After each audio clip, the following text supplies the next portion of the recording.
What's going on, guys? It's DeeO here with Return of DeeO Gaming and Real Life Writing here on YouTube, and this is some more Strictly Laps, the series where I just show some video of pounding out a few laps. So if you watched my day with DeeO, which I'll have linked up on the screen, annotation or something, you would have already seen this, so you can walk away or listen to some commentary. I don't know if I'm going to talk over this whole thing, but this was on Halloween, Saturday, October 31st. And my buddy Brett Strallo was there. He's the one in front of me on the RM450, excuse me, the RM450.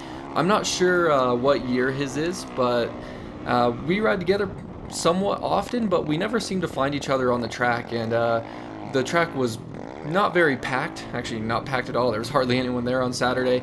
So I saw he was out motoring around and decided I would tag on behind him and see if I could give him a run for his money.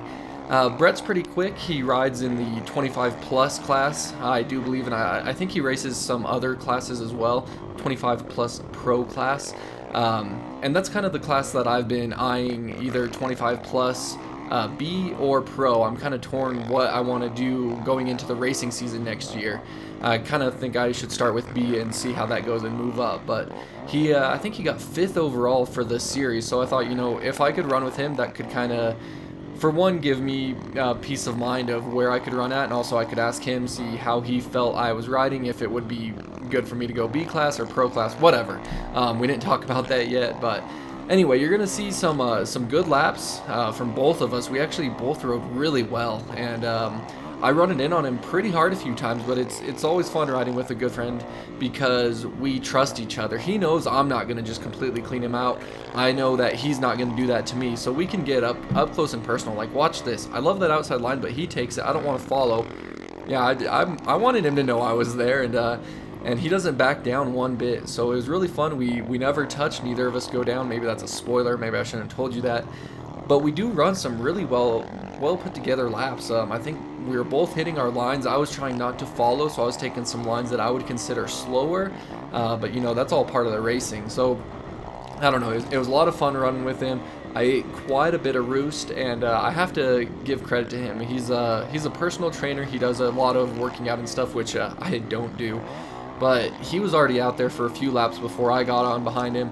I pulled off, and he kept running laps for quite some time. So that's really impressive. You know, usually how it happens for me, at least, I don't know you guys, I'll be in the middle of goofing around. I've already done 4 laps, and then someone pulls on behind me.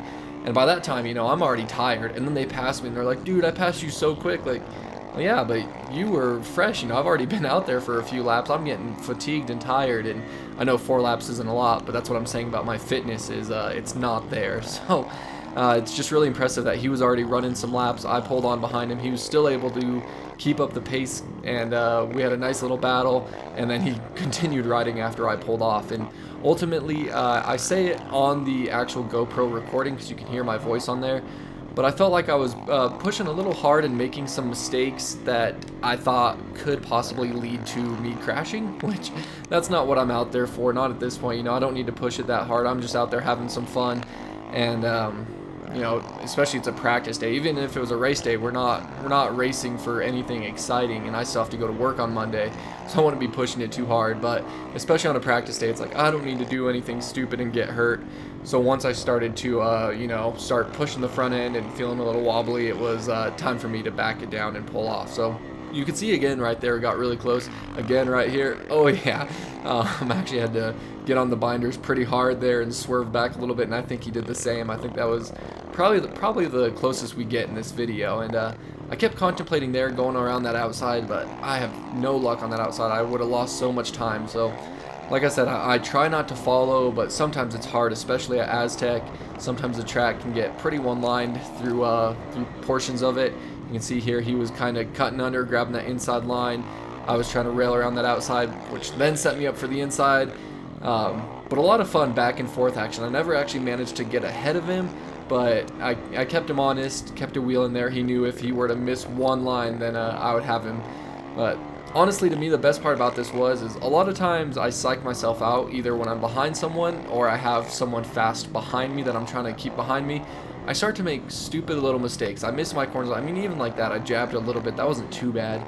But for the most part, I felt like I was hitting all my lines really well, which was a nice confidence booster for myself, that when I get into a tight situation, like watch this corner here. Like, I hit that probably the best I hit it all day, and it was while I was battling after just getting through traffic. But it was just nice knowing, like, okay, yeah, I can actually hit my lines. I'm not too pressured or anything. You know, just really the mental game, staying strong with it, I guess, not psyching myself out. I don't really know how to phrase it, but really happy with it. And of course, if you did watch Return of DeeO, Day with DeeO, I apologize. I apologize if you watch that, that's not what I meant. But you'll know that later in the day, I was at this jump here, I was tripling this from here to here, and then tripling up the hill, which was way faster. But I wasn't doing it before this moto with Brett, or I probably would have uncorked that and seen if I could drag race him up the hill a little bit. But it always pulled me nice and close, and then you can see I lost some time from last lap in that part. But if I was able to hit that triple, I might have been able to squeak by him up that hill. But, you know, should have, could have, would have, right? So I think this might be like the last half lap we run together. I believe it felt like so much more, and then I watch it back and I'm like, oh, it was like 3.5 laps. It's not very impressive, but oh well. Super fast section through there across the start line. I always psych myself out there and let off a little bit more. Some people hold it wide open, and I just to be honest, I just don't have the balls to do that. I just get a little too afraid, I guess, and back out of it before I wad my brains out. I've seen plenty of people come through that. Their back end starts to slide out, catches, and they high side right off, and I don't need that. So no excuses though. I just don't hit that as fast as I could, or should, maybe is the correct way to say it. This part I felt like I made up quite a, not like right that time, but that section of the track I felt like I was keeping a little bit lower, and I was able to squeeze a little bit closer in with him. He had a nice line through there, cutting from the outside to inside.